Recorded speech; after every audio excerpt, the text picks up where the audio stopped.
আমার বন্ধুগণ, এক লাইনে জবাব, লম্বা ইতিহাসের দিকে টানার সময় আজকে পাবো না।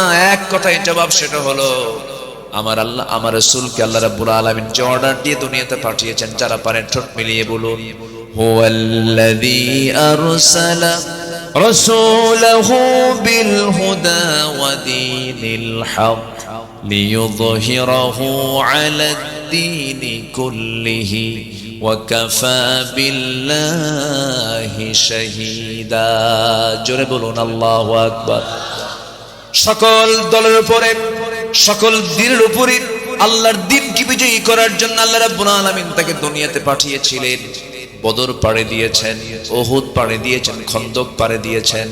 নবী তার নিজের জীবদ্দশায় তিনি ৮৬টি যুদ্ধ পরিচালনা করেছেন। আমার নবীজি নিজেই তিনি সদা অনেক যুদ্ধের তিনি নেতৃত্ব পর্যন্ত দিয়েছেন। আমার বন্ধুগণ, সেই নবীজিকে আল্লাহ রাব্বুল আলামিন যদি তার আসন থেকে এত বড় পরীক্ষার মধ্যে ফেলতে পারেন, রাসূল যখন মারা যান কোমর সোজা করে দাঁড়াতে পারছিলেন না। আম্মা জান আয়েশা সিদ্দিকা বলছেন, ইয়া রাসূলুল্লাহ, কোমর তো সোজা করতে পারছেন না। রাসূল বলছেন, আয়েশা রে, কোমর সোজা করব কেমনে? খন্দকের পরীক্ষা খনন করতে করতে আমার কোমরটা কুঁজো হয়ে গেছে। আমার বন্ধুগণ, আমার নবী উহুদের যুদ্ধের পরের দিন থেকে মৃত্যুর দিন পর্যন্ত সামনের দুটো দাঁত ভাঙ্গা ছিল। ভাঙ্গা মুখেই তিনি কথা বলেছেন, ভাঙ্গা দাঁতে কথা বলেছেন। কতটা স্লিপ হয়ে গেছে, আমার নবীর চেহারার সৌন্দর্য পর্যন্ত নষ্ট হয়ে গিয়েছে। এত কষ্ট করে যে নবীজি দিন কায়েমের সংগ্রাম করে দিনকে বিজয়ের চূড়ান্ত লেভেলে পৌঁছায় দিলেন, আমার বন্ধুগণ, সেই দিনকে আমার ইমান মজবুত, আমার ইমান কতটুকু মজবুত আল্লাহ পাক এটাকে চেক আপ করার জন্য আল্লাহ রাব্বুল আলামিন বান্দাকে বলছেন, বান্দা, ইমান চেকআপের জায়গা শুধু মসজিদ নয়, ইমান চেকআপের জায়গা হলো বাস্তব ময়দান। ঠিক কি না? আবু জেহেলরা দেশ চালাবে, আবু জেহেলের নাতিপুতিরা দেশ চালাবে, আলেম ওলামারা, নামাজি মানুষ তাদের অনুগত হয়ে তাদের নাগরিক হয়ে থাকবে। এটা হতে দেওয়া যাবে না। আইয়ুবের শাসন দেখেছি, মুজিবের ভাষণ শুনেছি, জিয়ার খাল কাটা দেখেছি, আর আমাদের চাচার তাল বেতাল দেখেছি, আর বাকি সময় দেখেছি হলো হরতাল আর হরতাল। সব দেখা শেষ। আগামীর দেশ, আমরা আগামীর দেশ বাংলাদেশকে দেখতে চাই কোরআনের বাংলাদেশ। কারা কারা চান দু হাত উঁচু করে দেখান মুসলমান।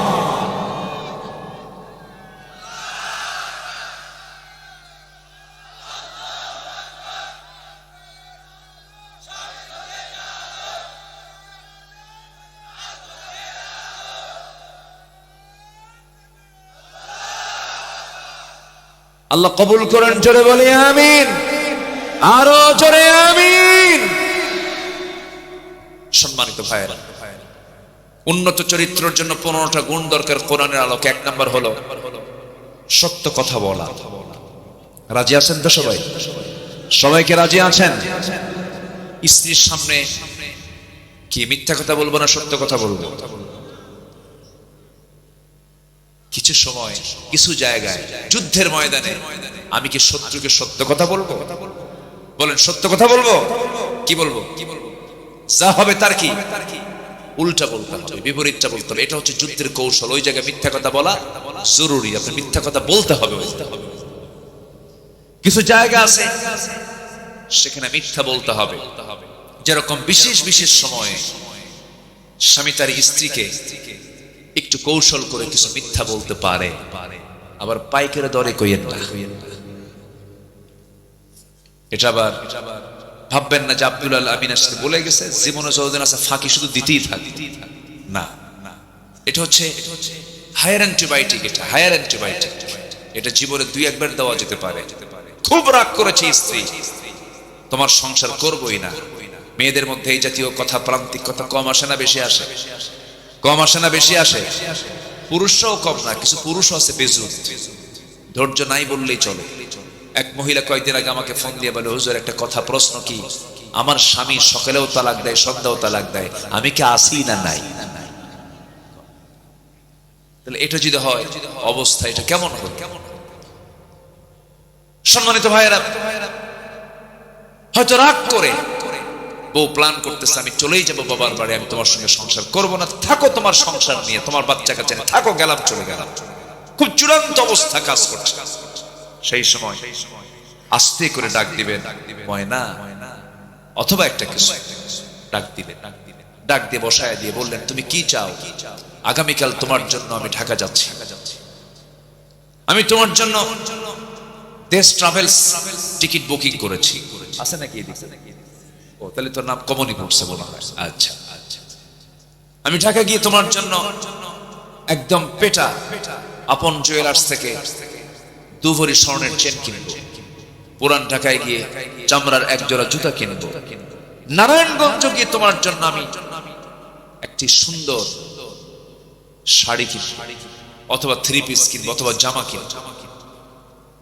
দেখবেন এতটুকু বয়ান দেওয়ার সঙ্গে সঙ্গেই ব্যাগ হাতের থেকে পড়ে গেছে, মুখে একটা মুস্কি হাসি মেরে বলে সত্যি আনবা তো? দেখবেন সব ক্লিয়ার। পরে কিচ্ছু দিবেন না, গুনাহ হবে না।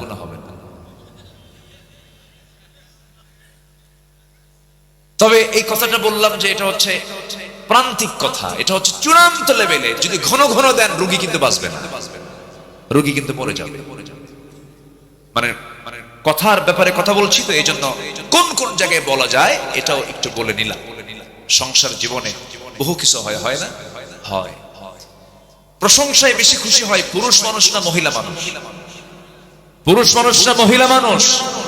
পুরুষকে বেশি প্রশংসা করলে পুরুষ মাইন্ড করে, ওর মতলব কি রে এত প্রশংসা করে কেন? ঠিক আছে না? ওর মতলবটা কি? পুরুষ মানুষ কিন্তু বেশি প্রশংসা পেলে ও সন্দেহ করে ওর মতলব কি দেখ। কিন্তু নারীর যদি প্রশংসা করা হয় দেখবেন যে ও ফুলতে ফুলতে আকাশে উঠে গেছে। তাই তো, আমি তো তাই তো। এটাই চলেছে 16 বছর। মমতাজ গান গায় আর আমাদের নেত্রী মুস্কি মুস্কি হাসি মারে। শুধু তেল মারা রাজনীতি দেখেছি আমরা। আমরা ওই সমস্ত নোংরা দৃশ্য দেখতে চাই না। সংসদ হবে কার্যকর, অপ্রয়োজনীয় অতিরঞ্জিত কোন শব্দ চয়ন আমরা আর জাতি দেখতে চাই না। ঠিক কিনা? আমরা আমাদের কথাকেও সুন্দর করব। উন্নত চরিত্র গঠন করার জন্য 1 নাম্বার দিক হচ্ছে আমরা সত্যবাদিতা জীবনের এক জায়গায় না সকল জায়গায়, সকল জায়গায়। প্রচলিত রাজনীতি মানেই হচ্ছে ঠকবাজি, প্রচলিত রাজনীতি মানে হচ্ছে মিথ্যাচার, পলিটিক্স। এটার যদি আপনি মূল ব্যাখ্যায় মূল অর্থে যদি চলে যান, যে কোনো মূল্যে তার প্রতিপক্ষকে হারিয়ে ফেলার নামই হলো পলিটিক্স। অর্থাৎ মিথ্যা দিয়ে হোক, ধান্দাবাজি কইরা হোক, হারাতেই হবে, এর নাম হচ্ছে পলিটিক্স। কিন্তু ইসলাম এই প্রচলিত রাজনীতিকে বিশ্বাস করে না। সম্মানিত ভাই, তাহলে সবাইকে সত্য কথা বলতে রাজি আছি তো? এক জায়গায় না সব জায়গায়? সব। ও বইয়ের জায়গা বাদ না? কে জানে কি কইলো জানো, কি যেন শুনলাম একটা। না, ওটাও বলা যাবে না, ওটা বিশেষ বিশেষ মাঝে মাঝে মাঝে মাঝে না, খুব রেয়ার হতে পারে। হয়তো সংসার ভেঙে যাচ্ছে অথবা এরকম কিছু হচ্ছে, সেই ক্ষেত্রে হতে পারে। আপনাকে রাগ করতেছেন নাকি আপনারা ভাই? আমার বন্ধুগণ, সত্য কথার উপরে টিকে থাকা, দ্বীনের উপরে টিকে থাকা কিন্তু সহজ কোনো বিষয় নয়। একজন সাহাবীর কথা মনে হয়ে গেল আমার এই মুহূর্তে। একজন সাহাবী কালিমা পড়ে মুসলমান হয়েছেন, কেউ জানে না। বাপ দুনিয়া থেকে জন্মের পূর্বে দুনিয়া জানে না। হঠাৎ করে কানে সংবাদ গেল ভাতিজা নাকি ইসলাম কবুল করেছে। ভাতিজার কাছে এসে বলছে, এই ভাতিজা আব্দুল্লাহ, তুমি নাকি কালেমা পড়েছ? মুস্কা শিবিরে বলছেন, চাচা মিথ্যা কথা বলবো কেমনে?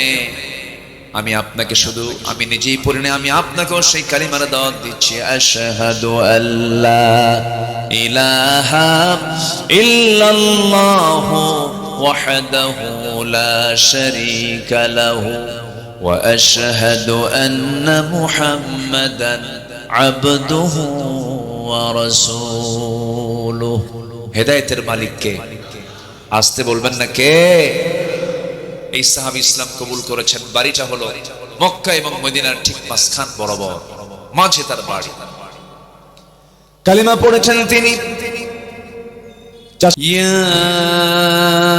أيها الذين آمنوا اتقوا الله وقولوا قولا سديدا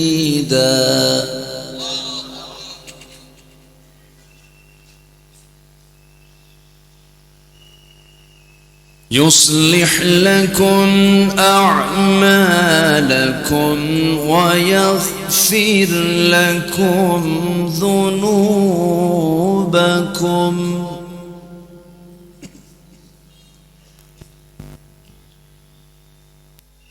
ومن يطع الله ورسوله فقد فاز فوزا عظيما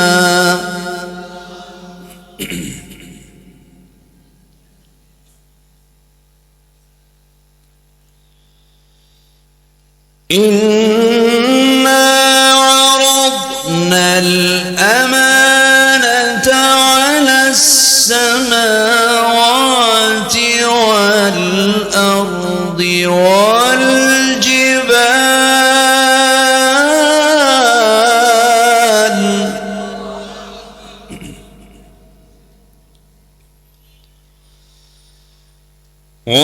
والجبال فأبين أن يحملنها وأشفقن منها وحملها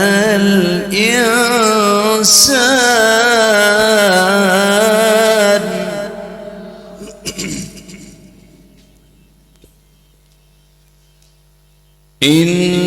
إنه كان ظلوما جهولا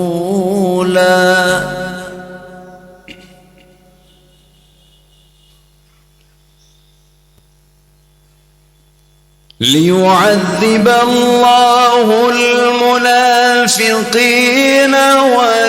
والمنافقات والمشركين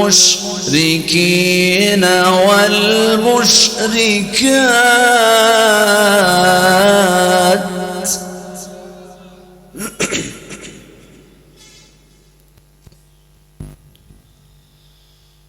ويتوب الله على المؤمنين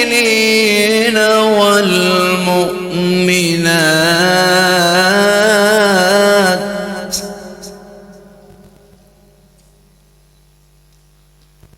وكان الله غفورا رحيما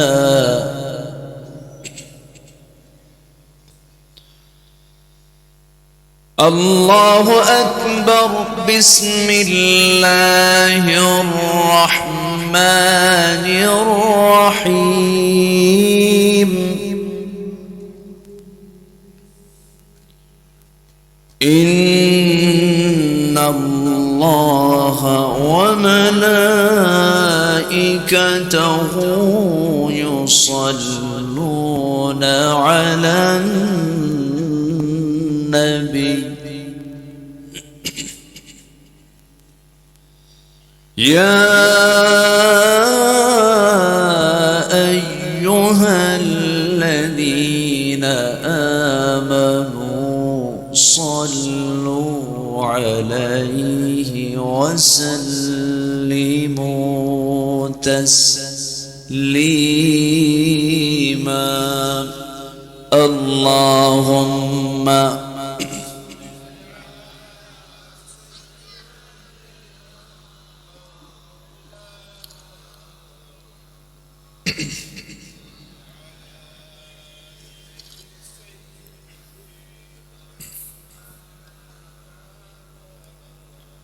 একটু মহব্বত দিয়ে নবীর প্রেমে মাতোয়ারা হয়ে জবান খুলে আওয়াজ দিয়ে সবাই বলুন আল্লাহুম্মা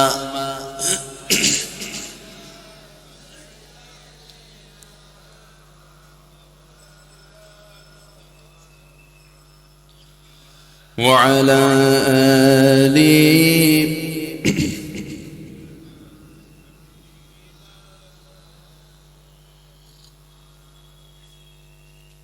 প্রাণের অধিক বেশি যার দাম রহমতাল লিল আলামিন প্রাণের অধিক বেশি যার দাম রহমতাল লিল আলামিন জানো কি তোমরা তাহার নাম রহমতাল লিল আলামিন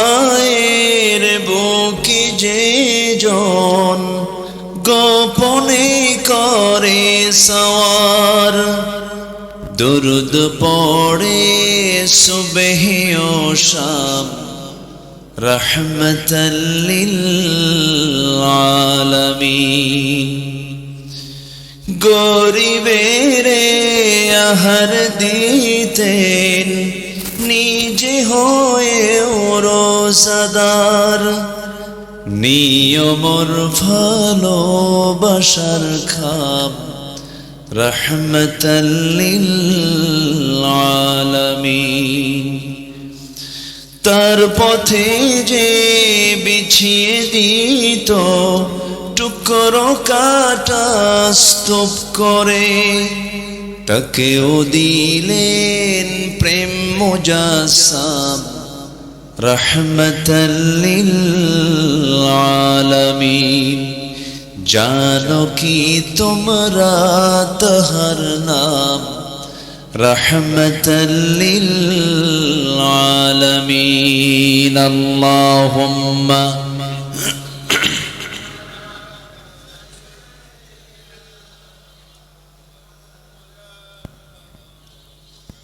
وعلى آله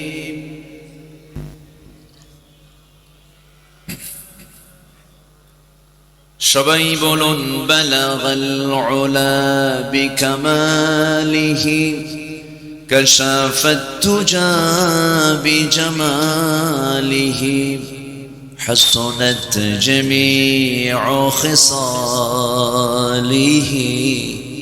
সাল্লু सूरत यूसुफ बिदारी हिकमत लुक़मान मा कारी क़ुरआन बारी ये है दिले सादमान मा बलगल उला बिकमालिही कशफत तुजा बिजमालिही حسنت جميع خصاله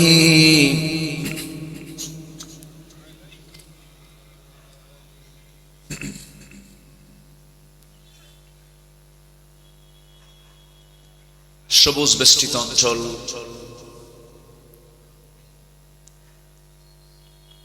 রাজশাহী জেলার পুঠিয়া উপজেলার ধোপাপাড়া মোহনপুর আলিম মাদ্রাসা মাঠে অনুষ্ঠিত যুব সমাজ কর্তৃক আয়োজিত তৃতীয় বার্ষিকী তাফসীরুল কুরআন মাহফিল 2025 মহৎ আয়োজনের সম্মানিত সুযোগ্য সভাপতি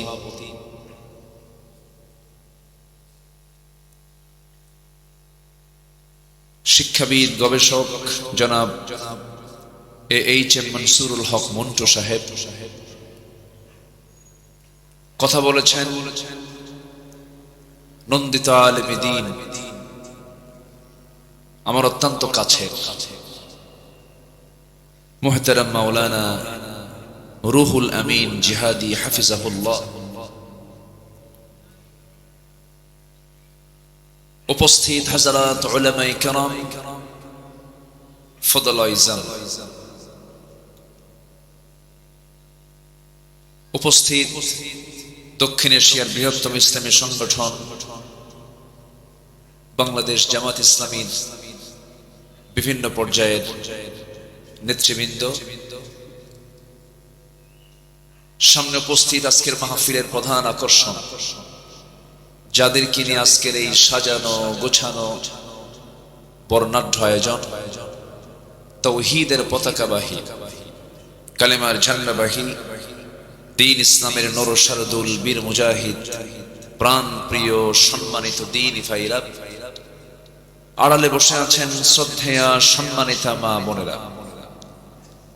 আলোচনার সূচনায় আনুষ্ঠানিকতার মধ্য দিয়ে আমার পক্ষ থেকে আবারও দিল উজাড় করানো সালাম, আসসালামু আলাইকুম ওয়া রাহমাতুল্লাহি ওয়া বারাকাতুহু। সবাই কেমন আছেন? যে আমাকে উল্টা প্রশ্ন করলেন, আল্লাহ তাআলা আমাকে তো আপনার সাথে আপনার মতোই করে রেখেছেন, বলি আলহামদুলিল্লাহ।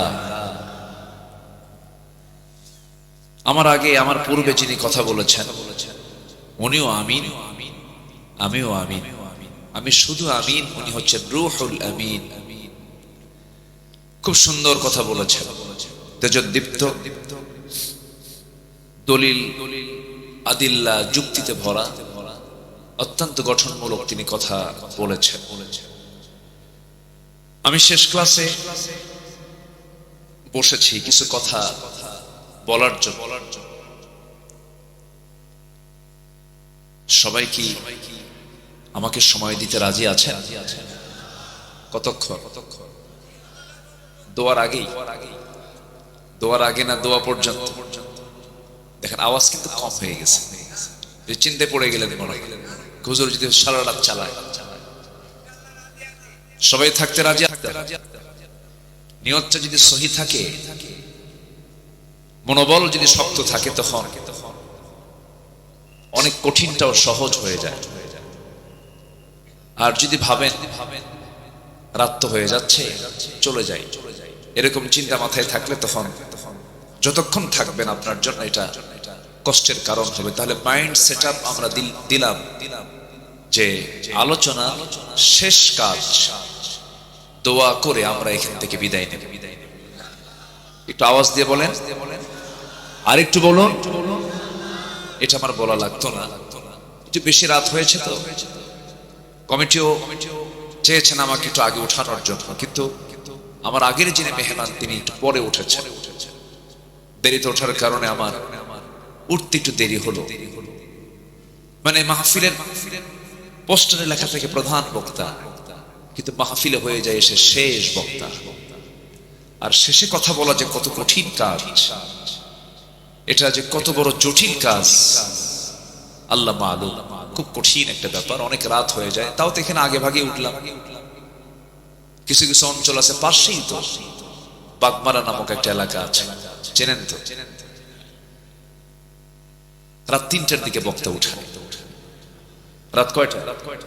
৩টায়। পাশেই, কিন্তু একই জেলা, মান্দা বাগমারা। কয়েক বছর আগে ময়মনসিংহে একটা মাহফিল ছিল, আমাকে বললো হুজুর ৮টার দিকে গেছে রাতে। ভাবলাম দেরি যেন হয়ে গেল। বললো হুজুর খাওয়া দাওয়া করেন, বালিশ কম্বল দিলাম, ঘুমান। তো বললাম ঘুমাবো, আলোচনা হবে কখন? হুজুর গতবারের প্রধান মেহমান যে সময় উঠছে তার ১ ঘন্টা আগে আপনি উঠবেন। আমাকে তারা ডাক দিল মাত্র রাত ৩টায়। রাত ৩টায়। তো বললাম আলোচনা কি করবো? হুজুর আলোচনা করার দরকার নেই, শুধু আওয়াজ করবেন, ওয়াজ দরকার নেই, আওয়াজ। এরকম সংস্কৃতি আমার দেশে চালু আছে। নামাজ যদি অসময়ে পড়েন হবে, পরীক্ষার হলে যদি অসময়ে যান খাতা পাবেন, লিখতে পারবেন?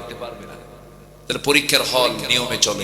আনাল বাহরু মিদাদান লিকালিমাতি রাব্বি লানাফিদাল বাহরু ক্বাবলা আন তানফাদ ক্বাবলা আন তানফাদ কালিমাতু রাব্বি ওয়ালাউ জিনা বিমিসলিহি মাদাদা। আল্লাহর কালামের ব্যাখ্যা, এত বড় ব্যাখ্যা, যদি গোটা পৃথিবীর সমস্ত ৭ সমুদ্র যদি কালি হয়ে যায়, গোটা বৃক্ষ রাজে যদি কলম হয়ে যায়, পানিরূপী কলম পানিরূপী কালি দিয়া কলম দিয়ে লিখতে লিখতে 7 সমুদ্রের পানি রূপে কালিগুলো লিখে লিখে শেষ হয়ে যাবে, কলম পত্র হয়ে যাবে, পানি নিঃশেষ হয়ে যাবে, কিন্তু আল্লাহর কালামের ব্যাখ্যা লেখা, আমার রবের কালিমার ব্যাখ্যা লেখা কোনোদিন শেষ করা যাবে না। জোরে বলে সুবহানাল্লাহ। কোরআন হচ্ছে তলাহীন একটি সাগরের নাম, যার কোনো তলা নাই।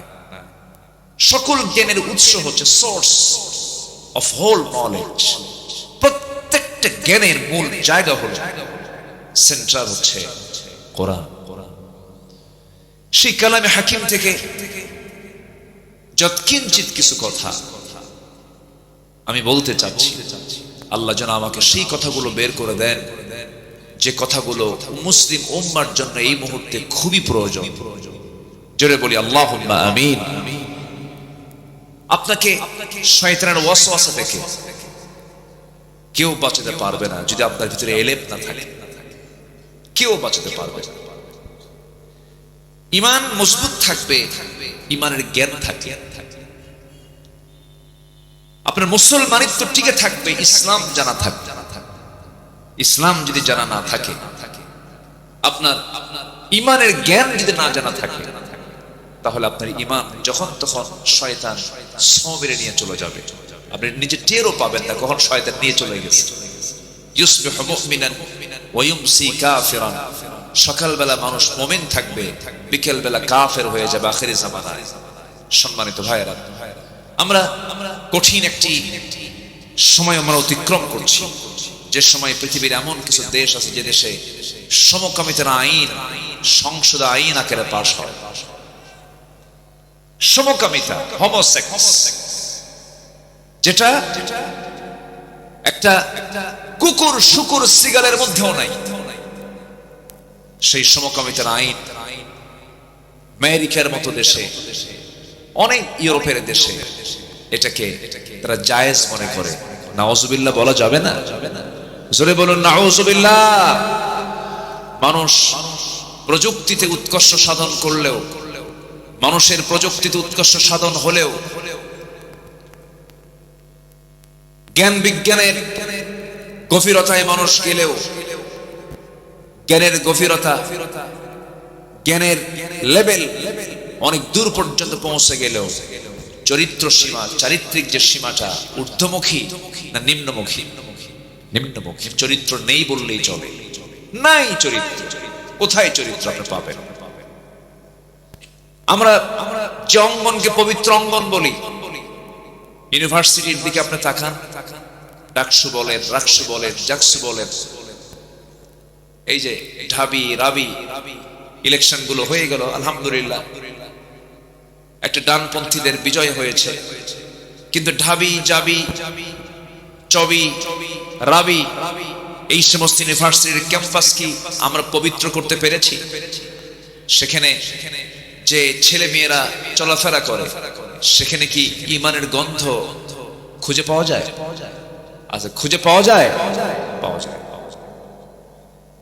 তারা ফ্রি মিক্সিং করছে, ফ্রি ভাবে চলাফেরা করছে। তাহলে আমরা সেই সমাজে বসবাস করছি যে সমাজে ইসলাম মানাটাই কঠিন হয়ে গেছে। ইসলাম মানাটা কি হয়ে গেছে? এখানে বেশ কিছু প্রশ্ন এসেছে। এর মধ্যে একটা প্রশ্ন আমাকে করেছে একজন ভাই, হুজুর এই সমাজে বিয়ে কি কঠিন এবং জেনাকে সহজ কেন করা হয়েছে? অবশ্যই এটা প্রশ্ন কোনো বুড়া মানুষের না যুবক মানুষের? বলেন বলেন, বুড়া না যুবকের? যুবকের। আমার বিভিন্ন বিষয়গুলো ঘুরপাক খাচ্ছে, এগুলোকে সামনে রেখে কিছু কথা বলতে চাচ্ছি। সবচেয়ে বড় প্রয়োজন হলো জাতির একটা সুন্দর চরিত্র দরকার। জাতির একটা কি চরিত্র দরকার বলেন? সুন্দর চরিত্র দরকার। সেই চরিত্র খুঁজে পাওয়া যাবে যে কিতাবে, সেই কিতাবের নাম কি বলুন? আর যে ব্যক্তির মধ্যে খুঁজে পাওয়া যাবে সেই ব্যক্তির নাম কি বলুন? মুহাম্মদ সাল্লাল্লাহু, জোরে বলি মুহাম্মদ সাল্লাল্লাহু আলাইহি ওয়াসাল্লাম। আমার ভাষা কি বুঝতে কষ্ট হচ্ছে আপনাদের? আমি ভাবতেছি যে কষ্ট পাচ্ছেন কিনা। আমি তো বুঝি যে আমি আমার ভাষায় যে কথা বলি, আমার চাইতে সুন্দর ভাষায় কথা বলেন আপনারা। রাজশাহীর মানুষ, ভাষা আপনাদের অনেক সুন্দর। মুর্শিদাবাদ পাশাপাশি তো, নদিয়া টদিয়া পাশাপাশি আছে, এই জন্য আপনাদের ভাষাগুলো বোঝা যায়। তবে নোয়াখালীর ভাষা আরো বেশি বোঝা যায় নাকি? এটা কঠিন হয়। চট্টগ্রাম তো কোনো কথাই নাই, সিলেট তো আরো জটিল। এই যে ভাষার ভিতরে আল্লাহ পাক ডিফারেন্স রেখেছেন, এটা কেন রেখেছেন জানেন? আল্লাহ পাক এলাকা বেজ এটাকে পাসওয়ার্ড করে দিয়েছেন। গোদাগাড়ি এই ভাষা, পবা এই ভাষা, চাপাই এই ভাষা, বাঘা এই ভাষা, বাগমারা এই ভাষা, মান্দা এই ভাষা, নাটোরের নলডাঙ্গা এই ভাষা, বড়াইগ্রাম আরেক ভাষা, সিরাজগঞ্জ আরেক ভাষা, গেদা বা কাইজা আরেক ভাষা। এই যে ভাষার যে বৈচিত্র্যতা, এটা কার দেওয়া বলেন তো? আসতে বলবেন না, কার দেওয়া? আল্লাহর দেওয়া। তবে ভাষার দিক থেকে আপনারা অনেক সুন্দর লেভেলে আছেন, আপনাদের ভাষাগুলো বোঝা যায় মাশাআল্লাহ। একটু আমরা মনোযোগ দিয়ে কথাগুলো শুনি, তাহলে জাতির এখন এই মুহূর্তে দরকার সবচেয়ে বড় দিক, সেটা হলো একটা উন্নত চরিত্র দরকার। কি চরিত্র দরকার বলেন তো? উন্নত চরিত্র। এই জাতি কি মিথ্যা কথা বলে? এই জাতি কি মিথ্যা কথা বলে? আচ্ছা বলেন তো, কোন শ্রেণীর মানুষগুলো কারা, কোন গ্রুপের মানুষগুলো সবচেয়ে বেশি মিথ্যা কথা বলে আমার দেশে বলুন তো? আচ্ছা হ্যাঁ বলেন, আবার বলেন। রাজনীতি যারা করে, এই কথা বললেন আপনারা, অর্থাৎ মানে নেতাদের কথা বলতেছেন মনে হয় নাকি? আমি কিন্তু বলি নাই ভাই, আপনারাই বললেন।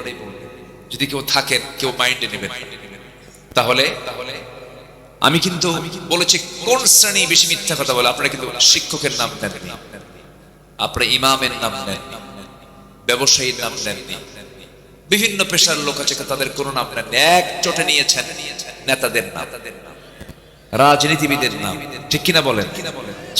তাহলে আপনারাই কিন্তু বললেন। আবার আপনারা আমাকে দোষাবেন না, হুজুর এটা আবার কোন দিকে নিয়ে গেলেন? আমি প্রশ্ন করলাম, আপনারা আমাকে ওই দিকে নিয়ে চলে গেলেন। সম্মানিত ভাইয়েরা, দুঃখ লাগে যারা জাতির নেতৃত্ব দেবে তাদের মধ্যেই চরম মিথ্যাচার, আসতে কোন কেন, চরম ধোঁকাবাজি, চরম প্রতারণা। এই 54 বছর জাতি পেয়েছে ভালো কিছু না প্রতারণা? কি পেয়েছে বলেন? ধোঁকাবাজি, মিথ্যা শপথ, মিথ্যা ওয়াদা, এগুলি শুধু জাতি পেয়েছে 54 বছর, ভালো কিছু পায় নাই,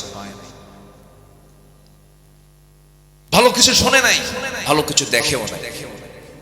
এই দেশকে কৃষক পিছিয়ে দেয়নি, শ্রম দিয়ে দেশকে আগিয়ে দিয়েছে কৃষক, অশিক্ষিত মানুষ।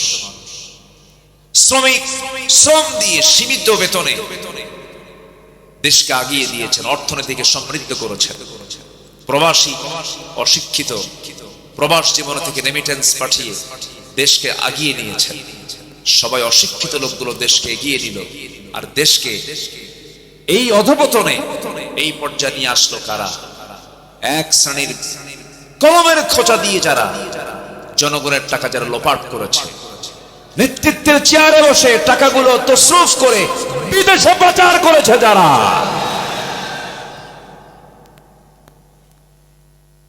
রাগ করলেন? রাগ করলেও কিচ্ছু করার, বাস্তব কথা।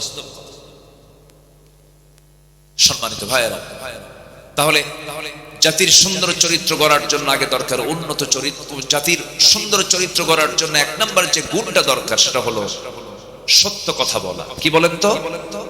সত্য কথা বলা। এক জায়গায় না সব জায়গায়, এক জায়গায় না সব জায়গায়, সব জায়গায়। কোরআনের আলোকে উন্নত চরিত্র গঠনের জন্য 15টা চারিত্রিক গুণ আমি আজকে একটা একটা করে বলতে চাই। এর মধ্যে এক নাম্বার হলো সততা, সত্যবাদিতা। জীবনের সকল জায়গায় বান্দাকে বলতে হবে। যেই জায়গা থেকে আমি তেলাওয়াত শুরু করেছি, মহান রব্বুল আলামিন সূরাতুল আহজাবের শেষ দিক থেকে বলছেন, ইয়া আইয়ুহাল্লাযীনা আমানু তাকুল্লাহা ওয়া কুলু قولا سديدا يصلح لكم أعمالكم ويغفر لكم ذنوبكم ومن يطع الله ورسوله فقد فاز فوزا عظيما জোরে বলুন আল্লাহু আকবার আরো জোরে বলুন আল্লাহু আকবার আমার ভাইরা সততা মানুষকে ভালোর দিকে নিয়ে যায় সেই ভালো বান্দা হলে পরে বান্দাকে জান্নাত পর্যন্ত নিয়ে যায় মিথ্যা মানুষকে ধ্বংসের দিকে নিয়ে যায় শেষ পরিণতি তার জন্য জাহান্নাম হয়ে যায় এই পৃথিবীতে একজন মহামানব যার ব্যক্তিগত জীবন সামাজিক জীবন পারিবারিক জীবন রাজনৈতিক জীবন সব জীবন তিনি পরিচালনা করেছেন কিন্তু কোনোদিন তার মুখ থেকে অযাচিত একটা বাজে কথা অতিরঞ্জিত কোনো শব্দ চয়ন একটা মিথ্যা কথা বের হয় নাই সেই মহান ব্যক্তির নাম কি বলুন মুহাম্মদ সাল্লাল্লাহু আলাইহি ওয়াসাল্লাম আমি কি দোয়া করে দেব তে যদি একজন করে চলে যায় হ্যাঁ এটা কি যেরকম সুবহানাল্লাহ জাতিকে উন্নত করার জন্য এই একটা গুণ যদি জাতির মধ্যে ঢুকায় দেওয়া হয় একটা গুণ এই জাতি ভালো হওয়ার জন্য আর কিচ্ছু লাগবে না এই একটা গুণই যথেষ্ট জোরে বলি সুবহানাল্লাহ কিন্তু এখানেই বড় প্রবলেম এত মিথ্যা কথা বলে পুঠিয়ার মোড়ে মোবাইল ফোন নিয়ে কথা বলছে ভাই আপনি কোথায় আমি তো জাহান্নামের চৌরাস্তায় এত মিথ্যাচার বসতে উঠতে খাইতে শুধু মিথ্যা দিয়ে দিন পার হয় এমন ইমানদার মনে হয় আমার দেশে নাই আসতে বলবেন না আছে না নাই আমার দেশে নামাজি বেশি না ইমানদার বেশি প্রশ্ন কিন্তু খুব জটিল ভালো করে কর নামাজি বেশি না ইমানদার বেশি ইমানদার বেশি নামাজি কম কেন বললাম জানেন বুকে থাপড়ায় বলে জানো নামাজ না পড়তে পারি ইমান তো আছে আছে কিনা বলেন তাহলে আমার দেশে নামাজি বেশি না ইমানদার বেশি ইমানদার বেশি এগুলো করা যাবে না এগুলো ঠকবাজি নামাজ না পড়লে আপনার ইমান টিকে থাকবে কেমনে কার উপরে থাকবে ইমানটা নামাজই নাই তার কি ইমান টিকে থাকে কেমনে থাকে একটু কান লাগাবেন একজন মহান ব্যক্তির কথা বলছিলাম যার জীবনে একটা মিথ্যা মুখ থেকে বের হয় নাই তিনি হচ্ছেন আমাদের আদর্শ তিনি হচ্ছে আমাদের লিডার তিনি হচ্ছেন আমাদের সকল কিছু একদম উসওয়া হাসানা করে আল্লাহ পাক যাকে পাঠিয়েছেন লাকাদ কানা লাকুম ফি রাসূলিল্লাহি উসওয়াতুন হাসানাহ তিনি সকল কিছুর মডেল ছিলেন দুনিয়ার সকল ইতিমরা এমন কথা যেন না বলতে পারে পৃথিবীর সেরা মানুষ ইতিমদের অধিকার আদায় করবেন কেমনে তিনি তো নিজে ইতিম ছিলেন না আল্লাহ পাক তাকে ডাবল ইতিম করেছিলেন জন্মের পূর্বে বাপ জন্মের পর কে নাই মা নাই ইতিমের অধিকার তিনি প্রতিষ্ঠা করেছিলেন আমার নবীজি সকল দিক থেকে সকল আদর্শের দিক থেকে সব কিছুকে মডেল করে আল্লাহ রাব্বুল আলামিন যাকে সিলেকশন করে বলছেন ওয়ামা আরসালনাকা ইল্লা রাহমাতাল লিল আলামিন নিম্ন পদস্থ কর্মকর্তারা নামাজ পড়বে ডিসির পিছনে তার কর্মচারী নামাজ পড়বে এসপির পিছনে ওসিরা নামাজ পড়বে এইরকম করে গোটা জনপদের বিভিন্ন জায়গায় সেক্টরে প্রত্যেকটা অফিসে নামাজ যখন জারি হয়ে যাবে নামাজ কায়েমের পরিবেশ যখন চলে আসবে যাকাত যদি আদায় করতে পারে আল্লাহ বলছেন চারটা কাজ করবে আমি আল্লাহ রহমতের দরজা সব আসমান জমিনের খুলে দেব জোরে কান সুবহানাল্লাহ লাফাতাহনা আলাইহিম বারাকাতিম মিনাস সামাই ওয়াল আরদ আসমান জমিনের বরকতের দরজা খুলে দেব কার কথা আসতে বলবেন না কার কথা তাহলে নামাজ শুধু পড়বো না নামাজ কায়েমের আন্দোলন করব নামাজ কায়েমের আন্দোলন আমাকে আপনাকে আন্দোলন কি একা হয় একা করা যায় কি করতে হয় এক হতে হয়, সংঘবদ্ধ হতে হয়, জমাটবদ্ধ হতে হয়। সম্মানিত ভাইয়েরা, ইসলাম এমনি এমনি আসে নাই। বিশ্ব নবী কি সম্মান তার! আল্লাহ পাক তার জন্য স্পেশাল ফ্লাইট করে কি সম্মান আল্লাহ পাক রাত্রি ভ্রমণ করালেন মক্কা থেকে সেই বাইতুল আকসা প্যালেস্টাইনে। আসরা বিআবদিহি লাইলান মিনাল মাসজিদিল হারাম ইলাল মাসজিদিল আকসা। আমার রাসূলকে আল্লাহ পাক কি পরিমাণ সম্মান দিয়েছেন, আয়াতগুলো পড়লে দেখলে বোঝা যায় কত সম্মানের নবী আমার নবী। যে রাসূল দিনের আলোতে সূর্যের নিচে হাঁটলে প্রখর রোদে যদি রাসূলের কষ্ট হতো, আল্লাহ পাক এক খণ্ড মেঘ সূর্যের নিচে দিয়ে রাখতেন। নবীজি শরীরের ঘামটা পর্যন্ত সুঘ্রাণ ছিল, ঘামগুলো নিয়ে সাহাবীরা কৌটার মধ্যে রেখে আতর হিসেবে ব্যবহার করতেন। এত সম্মান আল্লাহ পাক যাকে দান করেছেন, যার মর্যাদা এক কথা আল্লাহর পরে, সেই রাসূল কি তার নিজের বাপ দাদার ভিটায় থাকতে পেরেছিলেন? আজ থেকে থাকতে পেরেছিলেন? কোথায় গেছেন বলেন? কোথায় গেছেন বলেন? মদিনায় চলে গেছেন। কেন গেছেন, কি জন্য গেছেন? একটু প্রশ্ন করলে উত্তর খুঁজে পাওয়া যাবে কিনা বলেন? একটু খুঁজে বের করি, একটু খুঁজে বের করি। তিনি কেন মক্কা থেকে মদিনা ছাড়লেন, কেন যেতে বাধ্য হলেন, এর কারণটা কি? আমার নবীর সম্মান কত, অথচ সেই নবীর কোমর খুঁজো হয়ে গেছে, দুটো দাঁত ভেঙে ফেলা হয়েছে, গোটা শরীর থেকে রক্ত ঝরে ঝরে পায়ের তলার সাথে জুতার তলার জমাট বেঁধে গেছে। কেন? কি জন্য? কি কারণ? আমার বন্ধুগণ, এক লাইনে জবাব, লম্বা ইতিহাসের দিকে টানার সময় আজকে পাবো না। এক কথায় জবাব, সেটা হলো আমার আল্লাহ, আমার রাসূলকে আল্লাহ রাব্বুল আলামিন যে অর্ডার দিয়ে দুনিয়াতে পাঠিয়েছেন, যারা পারেন ঠোঁট মিলিয়ে বলুন, হুয়াল্লাযী আরসালা রাসূলাহু বিল হুদা ওয়া দীনিল হক লিইয়ুযহিরাহু আলাদ-দীনি কুল্লিহি ওয়া কাফা বিল্লাহি শাহীদা। জোরে বলুন আল্লাহু আকবার। সকল দলের উপরে, সকল দিনের উপরে আল্লাহর দ্বীনকে বিজয়ী করার জন্য আল্লাহ রাব্বুল আলামিন তাকে দুনিয়াতে পাঠিয়েছিলেন। বদর পাড়ে দিয়েছেন, উহুদ পাড়ে দিয়েছেন, খন্দক পাড়ে দিয়েছেন। নবী তার নিজের জীবদ্দশায় তিনি ৮৬টি যুদ্ধ পরিচালনা করেছেন। আমার নবীজি নিজেই তিনি সদা অনেক যুদ্ধের তিনি নেতৃত্ব পর্যন্ত দিয়েছেন। আমার বন্ধুগণ, সেই নবীজিকে আল্লাহ রাব্বুল আলামিন যদি তার আসন থেকে এত বড় পরীক্ষার মধ্যে ফেলতে পারেন, রাসূল যখন মারা যান কোমর সোজা করে দাঁড়াতে পারছিলেন না।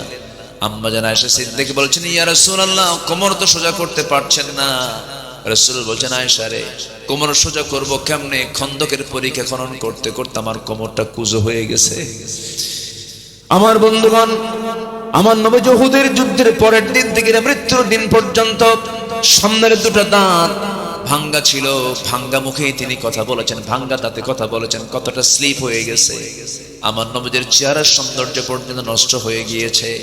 এত কষ্ট করে যে নবীজি দিন কায়েমের সংগ্রাম করে দিনকে বিজয়ের চূড়ান্ত লেভেলে পৌঁছায় দিলেন, আমার বন্ধুগণ, সেই দিনকে আমার ইমান মজবুত, আমার ইমান কতটুকু মজবুত আল্লাহ পাক এটাকে চেক আপ করার জন্য আল্লাহ রাব্বুল আলামিন বান্দাকে বলছেন, বান্দা, ইমান চেকআপের জায়গা শুধু মসজিদ নয়, ইমান চেকআপের জায়গা হলো বাস্তব ময়দান। ঠিক কি না? আবু জেহেলরা দেশ চালাবে, আবু জেহেলের নাতিপুতিরা দেশ চালাবে, আলেম ওলামারা, নামাজি মানুষ তাদের অনুগত হয়ে তাদের নাগরিক হয়ে থাকবে। এটা হতে দেওয়া যাবে না। আইয়ুবের শাসন দেখেছি, মুজিবের ভাষণ শুনেছি, জিয়ার খাল কাটা দেখেছি, আর আমাদের চাচার তাল বেতাল দেখেছি, আর বাকি সময় দেখেছি হলো হরতাল আর হরতাল। সব দেখা শেষ। আগামীর দেশ, আমরা আগামীর দেশ বাংলাদেশকে দেখতে চাই কোরআনের বাংলাদেশ। কারা কারা চান দুহাত উঁচু করে দেখান মুসলমান।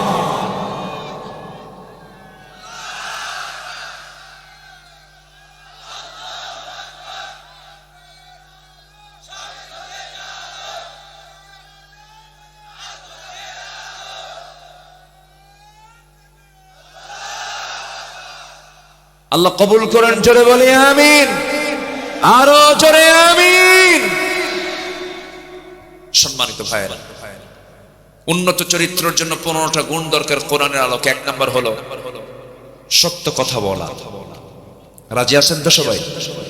সবাইকে রাজি আছেন? স্ত্রীর সামনে কি মিথ্যা কথা বলবো না সত্য কথা বলবো?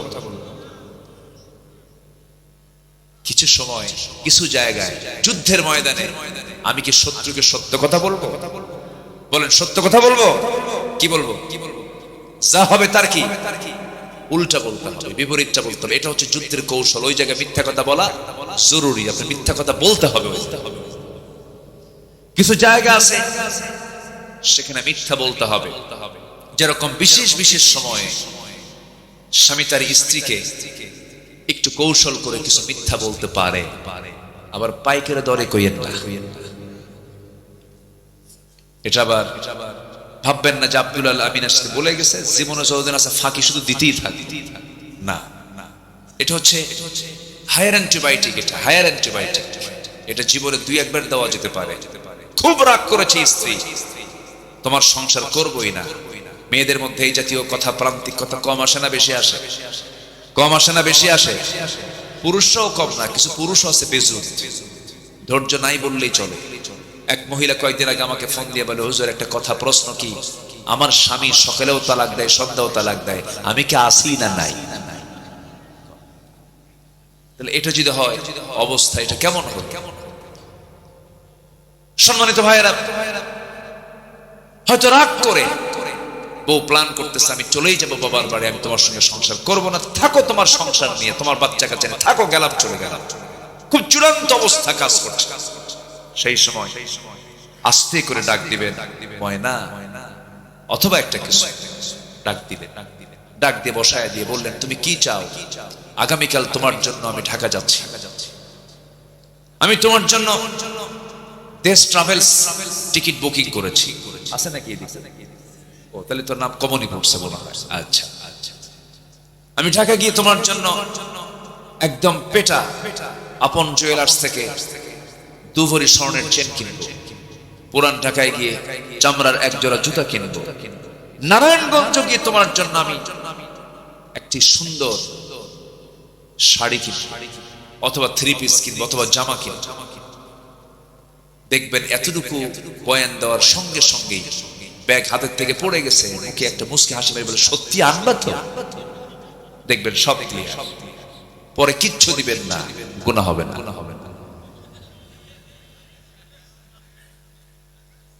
তবে এই কথাটা বললাম যে এটা হচ্ছে প্রান্তিক কথা, এটা হচ্ছে চূড়ান্ত লেভেলে। যদি ঘন ঘন দেন রোগী কিন্তু বাঁচবে না, রোগী কিন্তু মরে যাবে। মানে কথার ব্যাপারে কথা বলছি তো, এই জন্য কোন কোন জায়গায় বলা যায় এটাও একটু বলে নিলাম। সংসার জীবনে বহু কিছু হয়, হয় না? হয়। প্রশংসায় বেশি খুশি হয় পুরুষ মানুষ না মহিলা মানুষ? পুরুষ মানুষ না মহিলা মানুষ? পুরুষকে বেশি প্রশংসা করলে পুরুষ মাইন্ড করে, ওর মতলব কি রে, এত প্রশংসা করে কেন? ঠিক আছে না? ওর মতলবটা কি? পুরুষ মানুষ কিন্তু বেশি প্রশংসা পেলে ও সন্দেহ করে ওর মতলব কি দেখ। কিন্তু নারীর যদি প্রশংসা করা হয় দেখবেন যে ও ফুলতে ফুলতে আকাশে উঠে গেছে। তাই তো, আমি তো তাই তো। এটাই চলেছে 16 বছর। মমতাজ গান গায় আর আমাদের নেত্রী মুস্কি মুস্কি হাসি মারে। শুধু তেল মারা রাজনীতি দেখেছি আমরা। আমরা ওই সমস্ত নোংরা দৃশ্য দেখতে চাই না। সংসদ হবে কার্যকর, অপ্রয়োজনীয় অতিরঞ্জিত কোন শব্দ চয়ন আমরা আর জাতি দেখতে চাই না। ঠিক কিনা? আমরা আমাদের কথাকেও সুন্দর করব। উন্নত চরিত্র গঠন করার জন্য 1 নাম্বার দিক হচ্ছে আমরা সত্যবাদিতা জীবনের এক জায়গায় না সকল জায়গায়, সকল জায়গায়। প্রচলিত রাজনীতি মানেই হচ্ছে ঠকবাজি, প্রচলিত রাজনীতি মানে হচ্ছে মিথ্যাচার, পলিটিক্স। এটার যদি আপনি মূল ব্যাখ্যায় মূল অর্থে যদি চলে যান, যে কোনো মূল্যে তার প্রতিপক্ষকে হারিয়ে ফেলার নামই হলো পলিটিক্স। অর্থাৎ মিথ্যা দিয়ে হোক, ধান্দাবাজি কইরা হোক, হারাতেই হবে, এর নাম হচ্ছে পলিটিক্স। কিন্তু ইসলাম এই প্রচলিত রাজনীতিকে বিশ্বাস করে না। সম্মানিত ভাই, তাহলে সবাইকে সত্য কথা বলতে রাজি আছি তো? এক জায়গায় না সব জায়গায়? সব। ও বইয়ের জায়গা বাদ না? কে জানে কি কইলো জানো, কি যেন শুনলাম একটা। না ওটাও বলা যাবে না, ওটা বিশেষ বিশেষ মাঝে মাঝে মাঝে মাঝে না, খুব রেয়ার হতে পারে, হয়তো সংসার ভেঙে যাচ্ছে অথবা এরকম কিছু হচ্ছে, সেই ক্ষেত্রে হতে পারে। আপনাকে রাগ করতেছেন নাকি আপনারা ভাই? আমার বন্ধুগণ, সত্য কথার উপরে টিকে থাকা, দ্বীনের উপরে টিকে থাকা কিন্তু সহজ কোনো বিষয় নয়। একজন সাহাবীর কথা মনে হয়ে গেল আমার এই মুহূর্তে। একজন সাহাবী কালেমা পড়ে মুসলমান হয়েছেন, কেউ জানে না। বাপ দুনিয়া থেকে জন্মের পূর্বে দুনিয়া জানে না, হঠাৎ করে কানে সংবাদ গেল ভাতিজা নাকি ইসলাম কবুল করেছে। ভাতিজার কাছে এসে বলছে, এই ভাতিজা আব্দুল্লাহ, তুমি নাকি কালেমা পড়েছ? মুস্কা শিমিরে বলছেন, চাচা মিথ্যা কথা বলবো কেমনে, আমি আপনাকে শুধু, আমি নিজেই পড়ি না, আমি আপনাকেও সেই কালিমার দাওয়াত দিচ্ছি। আশহাদু আল্লা ইলাহা ইল্লাল্লাহু ওয়াহদাহু লা শারীকা লাহু ওয়া আশহাদু আন্না মুহাম্মাদান আবদুহু ওয়া রাসূলুহু। হেদায়েতের মালিক কে? আসতে বলবেন না কে? এই সাহাবী ইসলাম কবুল করেছেন। বাড়িটা হলো মক্কা এবং মদিনার ঠিক মাঝখান বরাবর, মাঝে তার বাড়ি। কালিমা পড়েছেন তিনি। চাচা এবার বলে ফেলল, ভাতিজা তোর এত বড় সাহস, আমি তোকে তিলি তিলি কত কষ্ট করে আমার সম্পত্তি তোকে দিয়েছি, ধীরে ধীরে বড় করেছি, আর আমার বাপ দাদার ধর্মের চুনকালি মেরে নতুন দিন তুই গ্রহণ করলি, আমি তোকে বাঁচাবই না। ভাতিজা বলছে, চাচা আপনি আমাকে কি করবেন জানি না, তবে আমার জীবনের শেষ নিঃশ্বাসেও থাকবে আমার একমাত্র আল্লাহর নাম। জোরে কোন সুবহানাল্লাহ। চাচা খেপে গিয়ে বলছি, তুই কি জানিস দিনটা না ছাড়লে তোর কত বড় ক্ষতি হয়ে যাবে? কি চাচা, কি ক্ষতি হবে বলো? সঙ্গে সঙ্গে বলছে, সমস্ত সম্পত্তিগুলো আমি তোর থেকে জোর করে নিয়ে নেব। ভাতিজা বলছে, চাচা জোর করে নেওয়ার দরকার নাই, ঈমান নামক যে দৌলতটা পেয়েছি, আপসি আমার যত সম্পত্তিগুলো আছে আমি আপনাকে দলিল করে দিলাম, এক্ষুনি আপনারা দিয়ে দিলাম, বিনিময়ে আমি ঈমানটা বিক্রি করতে পারবো না। চাচা খেপে গেল, রেগে গেল, এক পর্যায়ে থাপ্পড় মেরে জমিনে ফেলে দিয়া গায়ের জামাটা পর্যন্ত খুলে নিল, এমনকি পরে চূড়ান্ত লেভেলে গিয়া পরনের লুঙ্গিটা পর্যন্ত খুলে ফেলে উলঙ্গ করে ঘর থেকে বের করে দিয়েছে। সাহাবী করলেন কি, সোজা মার দরজায় গিয়ে করাঘাত করে বলছে, মা দরজাটা খোলা, আমার দিকে তাকায়ও না, ঈমান এনেছি, হক গ্রহণ করেছি, সত্য গ্রহণ করেছি, এই অপরাধে আমার চাচা আমার শরীর থেকে শুধু কাপড় নয় লুঙ্গিটা পর্যন্ত খুলে নিয়েছে। ও মা দেখো তো ঘরের ভিতরে কোনো কাপড় আছে নাকি? এক খণ্ড চাদর তার মুখের উপরে নিক্ষেপ করলেন। মা চাদরটা দিয়া কোনো মতো সদরটাকে বলছে, মা আমার দিকে তাকায়ও না, আমি আর কোনো দরবারে যাব না, আমি আর কোথাও থাকবো না, আমার মন হাজার বার করে টানতেছে, নবীর সামনে না যাওয়া পর্যন্ত আমার মন প্রশান্ত হবে না। সাহাবী রাতের আধারে রওনা দিলেন, প্রচন্ড শীতকাল, সেই সময় সামান্য শুধু সতরটা ঢেকে নিয়া সাহাবী রওনা দিয়েছেন মদিনার পানে। নবীর কাছে গিয়ে পৌঁছলেন, ফজর হয়ে গেল, নবীজি তাকে দেখতে পেলেন, সালাম বিনিময় হলো। রাসূল তাকে এমন অবস্থায় হাত পা কাঁপতেছে, ভিতরে চলে গেলেন, জুব্বা দুইটা বের করলেন, বের করে বলছেন, ও যুবক তাড়াতাড়ি কাপড় পরো, কি হয়েছে তোমার? সম্পূর্ণ ঘটনা খুলে বললেন। আমার রাসূল বলছেন, তোমার চাচা তোমাকে বস্ত্রহীন করেছে, আমি বিশ্বনবী, আমি তোমাকে আমার গায়ের জুব্বা তোমারে দান করে দিলাম। একটু আস্তে বলেন সুবহানাল্লাহ, একটু জোরে বলেন সুবহানাল্লাহ। সত্যকে গ্রহণের ফলাফল আল্লাহ পাক ভালো করতে পারেন কিনা বলেন? অবশ্যই পারেন। সত্যের উপরে টিকে ছিল যারা, আজকে স্বাধীন চেতা হয়ে বাংলার জমিনে তারা কথা বলছে, ঠিক কিনা বলেন? কারোর সামনে মাথা নত করেনি। আল্লামা সাঈদী একটা ইতিহাস, মাথা নত করেননি, তাকে বারবার প্রস্তাব দেওয়া হয়েছে, প্রপোজ করা হয়েছে, বলুন আমি আর রাজনীতি করব না, আমি আমার রাজনৈতিক জীবন থেকে আমি অবসর নিলাম, শুধু একটা বার বলুন। উনি হাসি মুখে সব উড়িয়ে দিয়ে বলেছেন, শহীদ হওয়ার জন্য আমি সাইদি প্রস্তুত আছি। শহীদ হয়েছেন, দুনিয়া থেকে বিদায় নিয়েছেন। আমার 100% আমার কাছে মনে হয় এদেশে উনি একজন বড় আল্লাহওয়ালা মানুষ ছিলেন, পরহেজগার মানুষ ছিলেন। নচেত 25 বছর আগের অঙ্ক এখন মিলে কেমনে? উনি বলেছিলেন এমন একটা সময় আসবে পালানোর জন্য একটা ইঁদুরের গর্ত খুঁজে পাবা না। সেই মানিক মিয়া একটা ইঁদুরের গর্ত খুঁজে না পেয়ে কি গলার পাতায় শুয়েছিল যে আল্লামা সাইদির বিরুদ্ধে ফাঁসির রায় দিয়েছে। সম্মানিত ভাইয়েরা, আজ থেকে 20-25 বছর আগে যিনি বলেছিলেন গোড়ায় নাড়া দাও, গোড়ায় নাড়া দেবে 12 কোটি তৌহিদি জনতা, মামু বাড়ি দিল্লি গিয়ে পড়বা।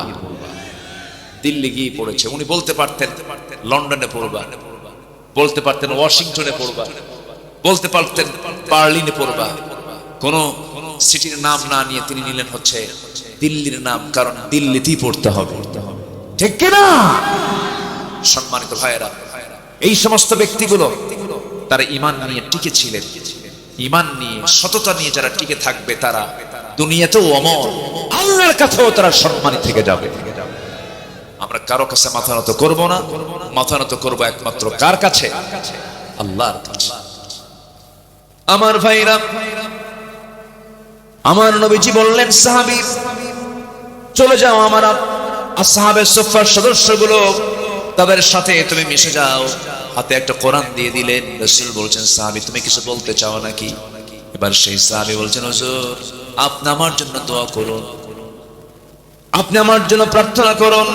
আমার নবীজি হাত উঁচু করে দোয়া করে বলে দিচ্ছেন, আল্লাহ আমার এই আব্দুল্লাহর জান মালকে কাফের বেঈমানদের জন্য তুমি আল্লাহ হারাম করে দাও। এই কথা শোনার সঙ্গে সঙ্গে আব্দুল্লাহর মনটা খারাপ হয়ে গেল। রাসূল বলেন সাহাবীরা মনটা খারাপ হলো কেন? হুজুর দোয়াটা যেন মনে হলো উল্টা হয়ে গেছে। কাফের মুশরিকদের জন্য আমার জানমাল হারাম করে দেওয়া মানে তারা আমাকে কেউ আঘাত করবে না, আমি শহীদের দরজা পাবো না। রাসূল বলেন আব্দুল্লাহ রে, দিন গ্রহণ করতে নিয়ে তোর চরম বেগ পেতে হয়েছে, দুনিয়া বিক্রি করে ঈমানটা রাখতে হয়েছে। আমি তোর ব্যাপারে যে দোয়াটা করেছি এর মানে তুই শহীদ হবি না তা নয়। ওয়া ইম্মা তাআলা ফিরাশিহি, যদি কারো ভিতরে যদি শাহাদাতের তামান্না লালন হয়ে থাকে, তার মরণ যদি বিছানায় হয়, আল্লাহ রাব্বুল আলামিন তাকে শহীদের দরজা তারে দিয়ে দেন। জোরে কোন সুবহানাল্লাহ। আমার বন্ধুগণ এই কথা বলে তাকে বিদায় জানালেন।